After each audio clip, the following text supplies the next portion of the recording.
Hello students, welcome back. This is Gurpreet Singh.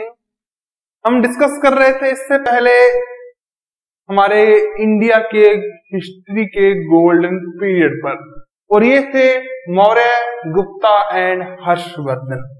ये तो था नॉर्थ इंडिया ज्यादातर, या फिर कुछ टाइम तक जैसे मौर्य एम्पायर में ये कुछ साउथ तक एक्सपेंड हुए थे। लेकिन ऐसा कोई भी किंगडम या कोई भी एम्पायर नहीं था जिसने ऑल इंडिया पर अपना रूल किया हो साउथ को मिलाकर। ठीक है, यानी कि सदर्न स्टेट हमेशा से ही इंडिया के रूल से अलग रहे हैं। तो देखिए बच्चों, इसी सीक्वेंस में क्या हो रहा है कि एक साउथ का एम्पायर है चोल। ठीक है बच्चों, चोल एम्पायर इतना पावरफुल एम्पायर है जिसको कभी मौर्य या कभी गुप्ता या कभी हर्षवर्धन तक भी उसको कॉन्कर नहीं कर पाए। ठीक है, हमेशा से ही साउथ पूरे इंडिया से अलग रहा है। अब बात आती है चोल एम्पायर की। चोल एम्पायर, इनका टाइम ऑफ पीरियड अप्रोक्सीमेट 1500 यानी कि 1500 सालों का रहा है। अब देखिए बच्चों, इसके बारे में हमें कैसे पता लगेगा, हम इसके सोर्सेस की बात करेंगे। सबसे पहले अगर बात करें तो पाणिनि, इनका नाम तो आपने सुना ही है। इन्होंने लिखा था एक अष्टाध्यायी।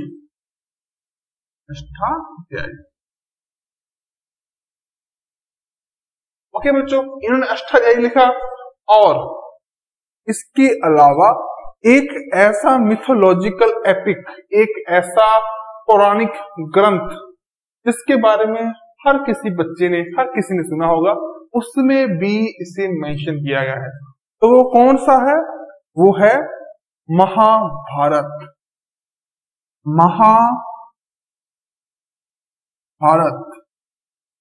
महाभारत महासंग्राम वेद व्यास ने इन्हें लिखा था, और इसमें सुग्रीव ने एक टूर के लिए या एक वॉर के लिए कुछ बात कर रहा था, और उस टाइम में इन्होंने चोला के बारे में भी डिस्कस की थी।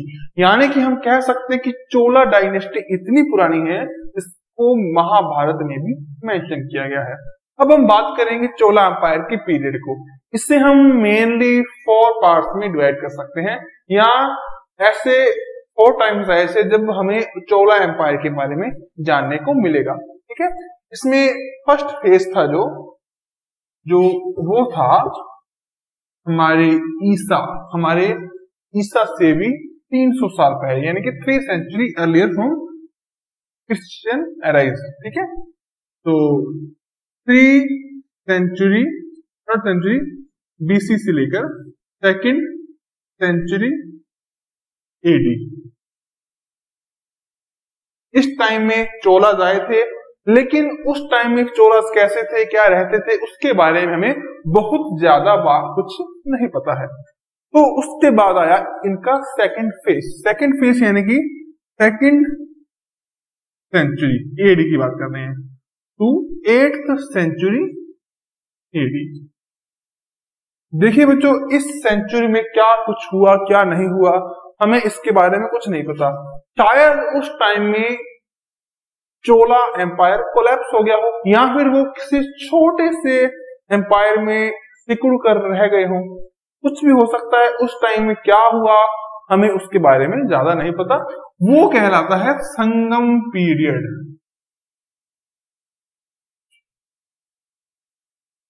हाईलाइट करो इसको, संगम।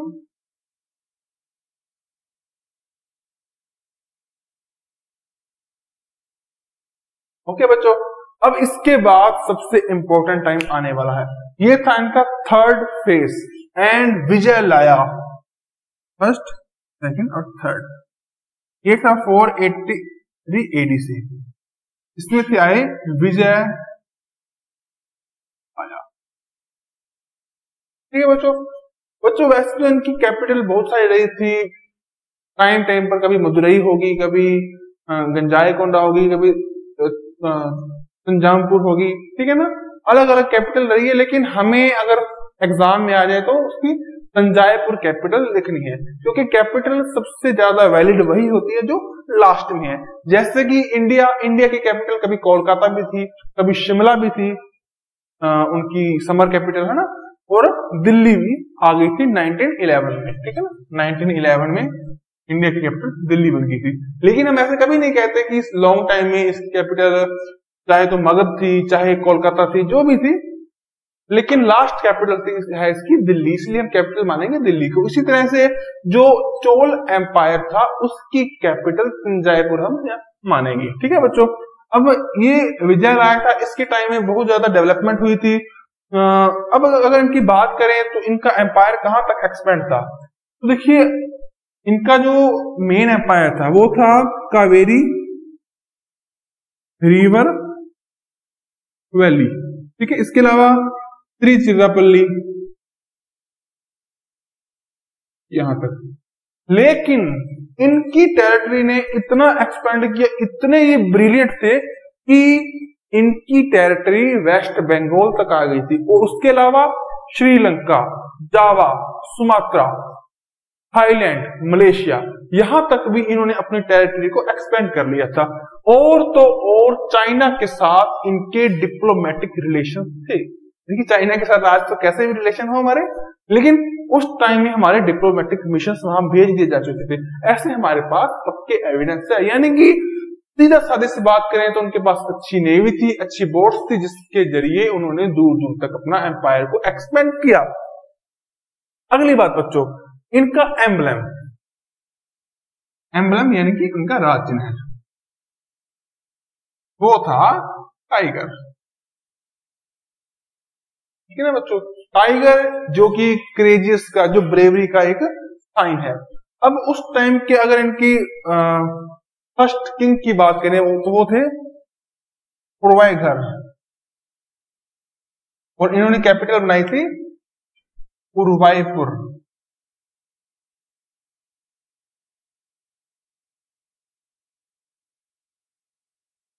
हालांकि उस टाइम पीरियड में क्या कुछ हुआ उसके बारे में कुछ हमें ज्यादा जानकारी नहीं मिलती है।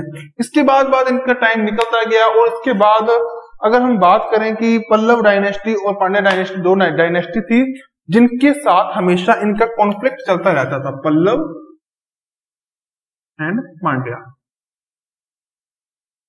ठीक है, ये दो थे।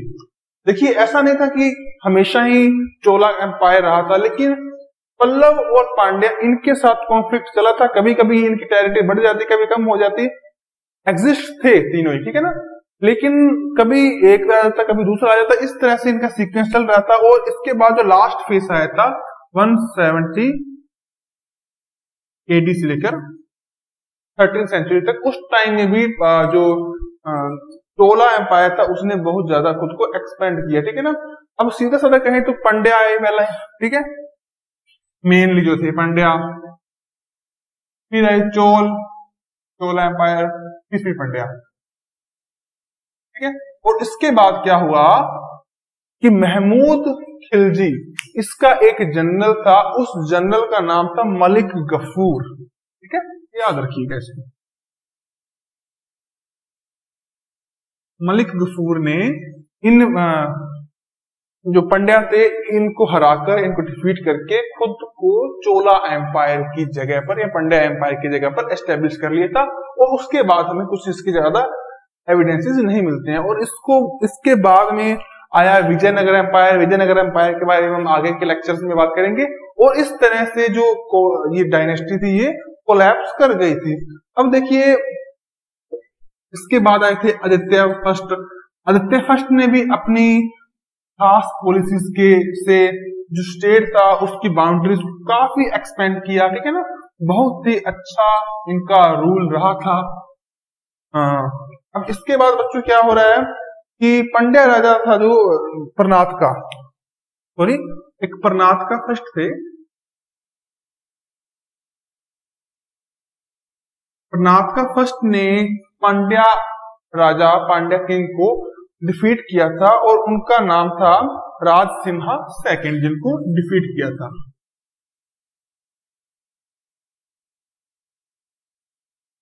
ठीक है, ये थे पांड्या। और जो इनकी सिटी थी वो थी मदुरई। ओके बच्चों, मदुरई को कॉन्कर करने के बाद उन्होंने इसको एक रीजनल कैपिटल के रूप में एस्टेब्लिश कर दिया था, यानी कि इनकी एक खुद की कैपिटल थी, लेकिन इसके बावजूद इन्होंने इसको एक रीजनल कैपिटल बनाया ताकि उस एरिया पर अच्छी तरह से कंट्रोल रख सके और अच्छी तरह से एडमिनिस्ट्रेशन चला सके। इसके बाद राजेंद्र बहुत से आए जिन्होंने अपनी टेरिटरी को बंगाल और उड़ीसा तक एक्सपेंड किया और वहां पर ये गंगा रिवर तक पहुंच गए। और इस गंगा रिवर पहुंचने के बाद उन्होंने अपने आप को एक डिग्री दी, उसका नाम था गंजाई कोंडा, यानी कि वो खुद को उन्होंने गंजाई कोंडा मान लिया। और इसके बाद उन्होंने गंजाई कोंडा नाम की कैपिटल भी एस्टेब्लिश की ताकि उस एरिया में अच्छी तरह से ये रूल कर पाए। इसके बाद इन्होंने साउथ में भी एक्सपेंड किया। साउथ में इन्होंने महेंद्र वर्मन नाम के एक किंग को डिफीट किया और ये किंग थे श्रीलंका के, यानी कि श्रीलंका तक इन्होंने अपनी टेरिटरी को एक्सपेंड कर लिया था। अगर आप हम देखें तो आज भी श्रीलंका में तमिल लैंग्वेज बोलने वाले बहुत से लोग मिलते हैं जो कहीं ना कहीं उस चोल डायनेस्टी से ही यहां तक पहुंच पाए थे। राजा राज चोला थे, जो एक राजा राज चोला,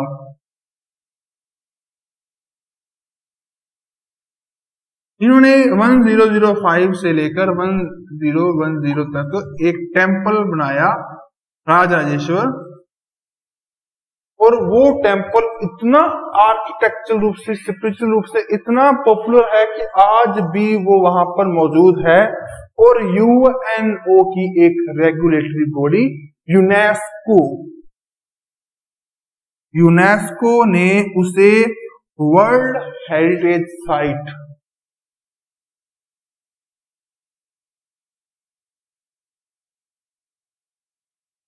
इस रूप में उसको घोषित कर दिया है। यानी कि अब चोला के द्वारा बनाया गया वो टेम्पल 5 इयर्स में जो टेम्पल बना था वो आज यूनेस्को की वर्ल्ड हेरिटेज लिस्ट में शामिल है। देखिए आज के टाइम में अगर हम कोई घर बनाए 100 साल 50 साल बाद उसकी ये हालत होती है कि वो रहने लायक नहीं बचता, लेकिन इतना पुराना मंदिर होने के बावजूद उसकी आर्किटेक्चर, उसकी इंजीनियरिंग इतनी बाकमाल थी कि वो एक तो बचा हुआ है और इतनी अच्छी कंडीशन में है कि उसमें लोग घूमने आते हैं, पिलग्रिम्स आते हैं, तीर्थ यात्री आते हैं, और वो एक वर्ल्ड हेरिटेज साइट है यूनेस्को के लिए। कितनी हमारे लिए महान बात है, कितनी बड़ी अचीवमेंट है, ठीक है ना। अब इनकी बात करेंगे बच्चों कि इनकी वेस्ट जो चालुक्यास थे तो उनसे भी इनकी लड़ाई हुई थी। वेस्ट के चालुक्या 107 बच्चों, चालुक्य थे वो भी एक तरह से चोल का पार्ट ही थे। चालुक्य का भी जो डायनेस्टी थी वो भी काफी लंबे समय तक रही है। ऐसा मानते हैं कि सम्राट हर्षवर्धन ने जब साउथ की ओर अटैक किया था, साउथ में इन्वेजन किया था, तो वहां पर चालुक्य ही थे जिन्होंने हर्ष को रोका, और हर्ष सिर्फ एक ही बंदा था चालुक्य जिनसे हार गए थे, ठीक है ना। तो इन्हीं के बाद से अब जानेंगे कि पांड्या और पल्लव,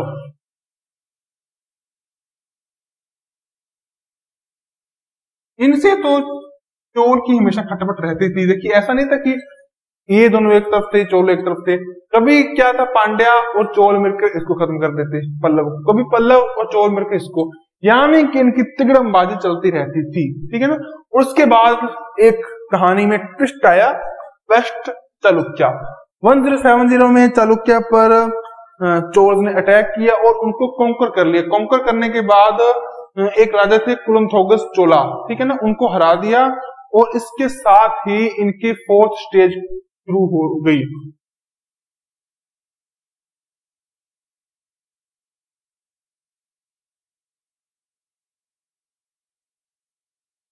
ठीक है, थर्ड थे, इसके साथ इनकी 4th स्टेज शुरू हो गई, और इसी के साथ चोला प्लस चालुक्य, इनकी ये 2 टेरिटरीज, 2 रीजन, 2 डायनेस्टी इस तरह से मर्ज हो गई। हो सकता है एक ही डायनेस्टी हो, हमारे पास इसके ज्यादा रिकॉर्ड नहीं है। इसके बाद जो ईस्टर्न चालुक्य थे, राजा राजेंद्र चोल, ये सभी मिलकर इन्होंने एक नई डायनेस्टी उसी नाम से चोला डायनेस्टी को फाउंड किया और अपने आप को आगे से आगे एक्सपेंड करना शुरू कर दिया था। अब हम बात करेंगे एडमिनिस्ट्रेशन की, तो विजयलाया से शुरू करेंगे 848 एडी।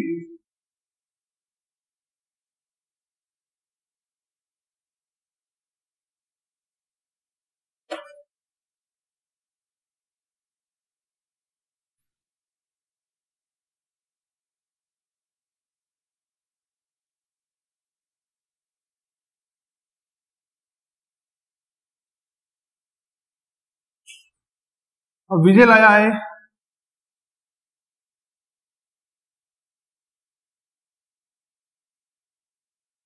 देखिए बच्चों पहली बात, इनका एडमिनिस्ट्रेशन बड़ा ही कमाल का था। एडमिनिस्ट्रेशन में बात करें तो इनका जो जजमेंट था वो ओरली था, कोई लिखकर या रिकॉर्ड के रूप में किसी को जजमेंट नहीं देते थे। ऊपर से नीचे तक छोटी बड़ी कोर्ट्स थी, छोटी कोर्ट्स की अपील ऊपर पहुंच सकती थी। अगर हम इनकी एडमिनिस्ट्रेटिव यूनिट की बात करें तो सबसे जो खास बात थी कि इनके यहाँ पावर को डिसेंट्रलाइज किया गया था, कि ये नहीं था कि जो पावर थी हमेशा शीर्ष पर या हमेशा ऊपर राजधानी में कैपिटल में बैठे हुए कुछ मुट्ठी भर लोगों के हाथ में हो, बिल्कुल भी नहीं। जितने भी गांव थे, जितने भी छोटे छोटे शहर थे, वो इंडिपेंडेंट थे। देखिए आज के दौर में हम कितने डिपेंडेंट है दूसरों पर, ठीक है ना। छोटी से लेकर बड़ी चीज के लिए हम इंपोर्ट और एक्सपोर्ट पर डिपेंड हैं। हमारे यहाँ पर जो ग्रेन है वो ज्यादा हो रहा है, लेकिन हम आयरन को इंपोर्ट कर रहे हैं, ठीक है ना। हमारे यहाँ पर दाल होती है लेकिन चावल नहीं होते, चावल होते हैं लेकिन भिंडी की सब्जी नहीं होती। यानी कि हम दूसरों पर कितना डिपेंड है और दूसरे हम पर कितना डिपेंड है। लेकिन बेसिक नीड्स के लिए चोला एम्पायर के गांव, वहां के विलेजेस बिल्कुल दूसरों पर डिपेंड नहीं थे। हाँ, ट्रेड था, लेकिन ऐसा नहीं कि अगर ट्रेड ना हो तो मर जाएंगे, बिल्कुल भी नहीं। यानी कि चोला डायनेस्टी में बहुत ही अच्छा माहौल चल रहा था। और अगर हम इनकी बातें करें तो सबसे बड़ा था मंडलम। सबसे पहले जो मंडलम जो स्टेट था वो कुछ मंडलम में उसको डिवाइड किया था। मंडलम बेसिकली आज के जो हम माने कि डिस्ट्रिक्ट कलेक्टर या इससे कुछ बड़े ऑफिसर्स थे, वो मंडलम में बैठते थे। मंडलम के बाद था वलंदम, ठीक है, और वलंदम के बाद था कट्टम। कुट्टम, करुम, कई नाम इनसे मिलते हैं। और जो कट्टम था वो आज के हमारे गांवों की तरह थे, जैसे हमारे आज की ग्राम पंचायत है। सेल्फ ऑटोनॉमी थी, सत्ता का विकेंद्रीकरण यानी कि पावर का डिसेंट्रलाइजेशन था। एक बंदे या एक सत्ता, एक सरकार के हाथ में पावर नहीं थी। इसका कारण है कि अगर एक जगह पावर होगी तो रिवोल्ट होना स्वाभाविक है, क्योंकि वो सोचेंगे कि सारी पावर तो सेंटर में है, हम क्या कर रहे हैं, वो कभी ना कभी रिवोल्ट करेंगे। अगर सभी को थोड़ी थोड़ी पावर दे दी जाए तो वो शांत रहेंगे और डेवलपमेंट भी बेहतरीन तरीके से होगा। इसलिए हम कह सकते हैं कि विजयलाया एक अच्छे किंग थे। इनके बाद इनके बेटे आए आदित्य फर्स्ट। देखिए इससे पहले तक जो चोला डायनेस्टी थी उन्होंने इतना एक्सपेंड नहीं किया था, लेकिन आदित्य फर्स्ट एक राजा का बेटा, उसमें महत्वाकांक्षाओं का खून दौड़ रहा था, तो उसने मिलिट्री के साथ अपनी पावर को, अपने स्टेट को, अपनी बॉर्डर्स को, अपनी टेरिटरी को एक्सपेंड करना शुरू कर दिया था। आदित्य फर्स्ट जैसे ही पावर में आए उन्होंने बहुत सारे वॉर्स लड़ी, लेकिन हम बात करेंगे कुछ वॉर्स के बारे में भी। उससे पहले हम जान लेते हैं कि इनके एडमिनिस्ट्रेशन में इनकी कास्ट सिस्टम या इनके विलेजेस कैसे थे। आदित्य फर्स्ट के टाइम से बात करें हम तो इनकी जो सोसाइटी थी, इनके जो विलेजेस थे, उनको 3 पार्ट में डिवाइड किया था। सबसे पहले था इंटरकास्ट। देखिए इस जगह में इंटरकास्ट में क्या था, दिख रहा है ना सभी को, ये इंटरकास्ट में क्या था, सब तरह के लोग रहते थे, चाहे फार्मर्स हो, चाहे वो ट्रेडर्स हो, जो भी हो। लेकिन सबसे खास बात, साउथ इंडिया में क्षत्रिय बिल्कुल भी नहीं थे।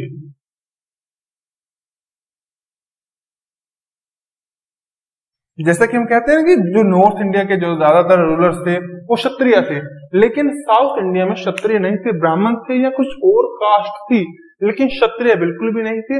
और इनकम का सबसे बड़ा सोर्स यही गांव थे। इसके बाद जो दूसरे तरह के गांव आते थे वो थे ब्रह्मदेव।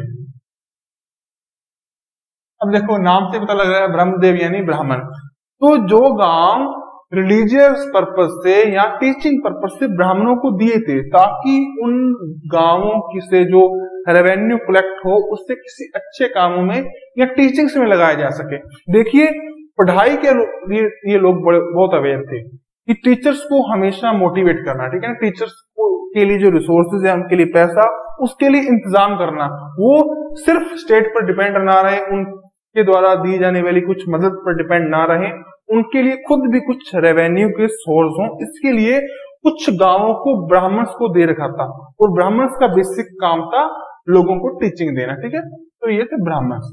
और इसके बाद सबसे बड़े जो गांव आते हैं वो भगवान के गांव या जिसे अपने कहेंगे देवदान, ठीक है। तो देवदान बेसिकली क्या थे,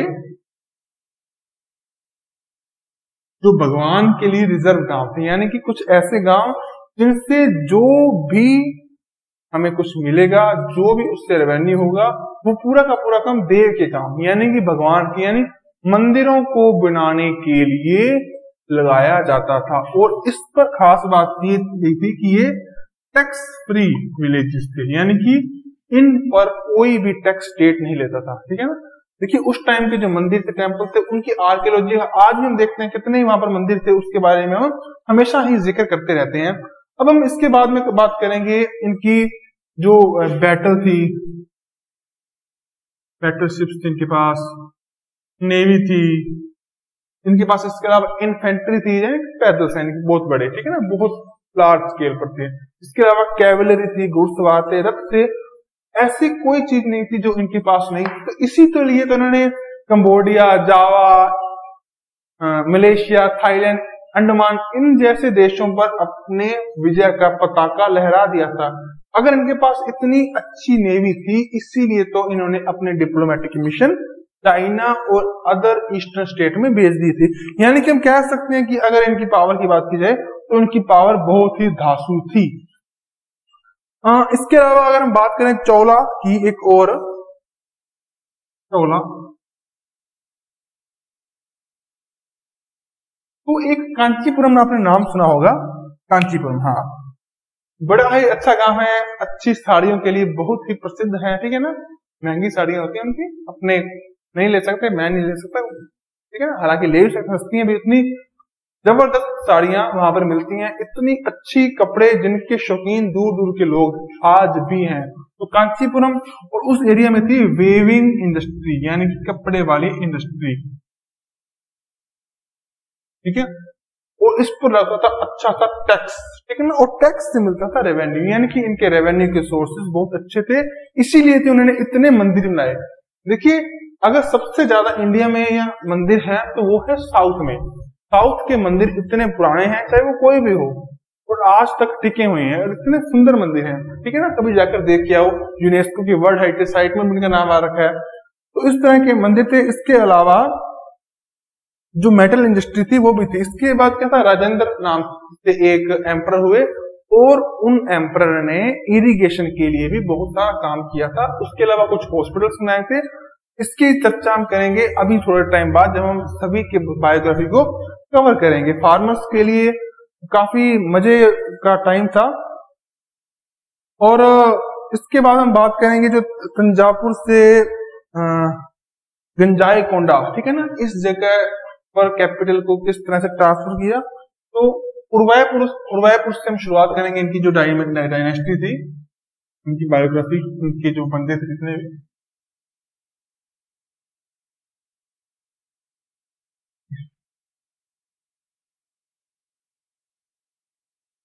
तो बच्चों देखिए विजय लाया के बाद क्या है, आदित्य फर्स्ट आया। आदित्य फर्स्ट से जो पल्लव थे उनको उन्होंने खत्म कर दिया, ठीक है। पहले विजय लाया,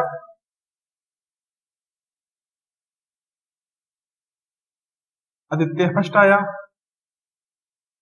आदित्य फर्स्ट का भाई खून बहुत खोलता था, उसने बहुत से चौला को हराया, ठीक है ना। चौला की तो माफ कीजिए, पल्लव को हराया, ठीक है। पल्लव और पांड्या के तो ये पीछे पड़ जाते थे, ठीक है ना, उसको खत्म कर दो कैसे भी जा जाकर। उसके बाद प्रनाथ का फर्स्ट आया। प्रनाथ का फर्स्ट अपने बुजुर्गों का खून उनके पास, उसने आयरन एंड ब्लड की एक पॉलिसी थी उसको अपनाया, उसने सभी की ऐसी तैसी कर रखी और अपने जो टेरिटरी थी उसको तमिल, गोदावरी और कावेरी तक एक्सपेंड कर दिया, ठीक है ना। इस तरह से उनकी जो पूरी डायनेस्टी थी वो चल रही थी। इसके बाद श्रीलंका के महेंद्र शाही को उसने हरा दिया। अनुराधापुरम में जो उसकी कैपिटल थी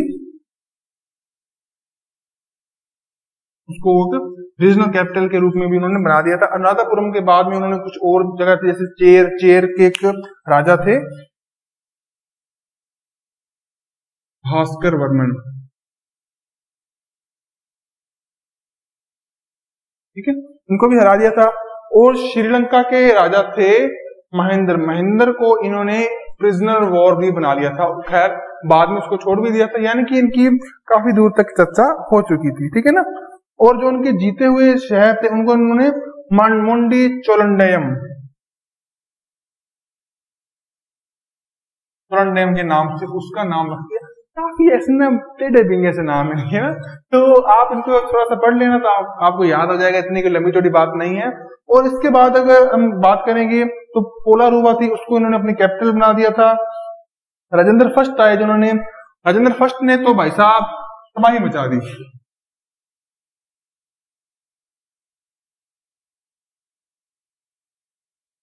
राजेंद्र फर्स्ट ने सबसे पहले जो एम्पर था या राजा था जिसने अपने डायनेस्टी को नॉर्थ की तरफ एक्सपेंड करना शुरू कर दिया था। अब नॉर्थ की तरफ एक्सपेंड किया, वहां के राजा भी डरपोक तो थे नहीं, अच्छी तरह से कॉन्फ्लिक्ट हुए। देखिए एमपी मालवा की तरफ तो ये नहीं जा सका, लेकिन ईस्टर्न इंडिया की कुछ एरिया जैसे कोस्टल एरिया है, जैसे बे ऑफ बंगाल के साथ में जो एरिया है, बांग्लादेश, बंगाल, उड़ीसा, यहां तक इन्होंने अपनी टेरिटरी को एक्सपेंड कर लिया था। लेकिन लेकिन लेकिन उसके बाद आई गंगा रिवर। गंगा रिवर तक ये पहुंच चुके थे और इस बंदे ने गंगा तक पहुंचने के बाद गंजाए कोंडा नाम की डिग्री खुद को दे दी और इसी नाम से उसने एक कैपिटल को भी एस्टेब्लिश कर लिया था और उसने बंगाल के राजा को हरा दिया। इसके बाद आए राजा धीराज, ठीक है, राजा धीराज आए तो उन्होंने 1044 में चालुक्य के राजा थे उनको हराया, कल्हणी को हराया, ऐसी भी बहुत सारी बातें की। और इन्होंने कुछ जैसे हॉस्टल भी बनाए थे, राजेंद्र चोला ने इरिगेशन भी बनाई थी। और इसके अलावा तिरुमुक्कुडई इंस्क्रिप्शन से हमें पता लगता है, तिरुमुक्कुडई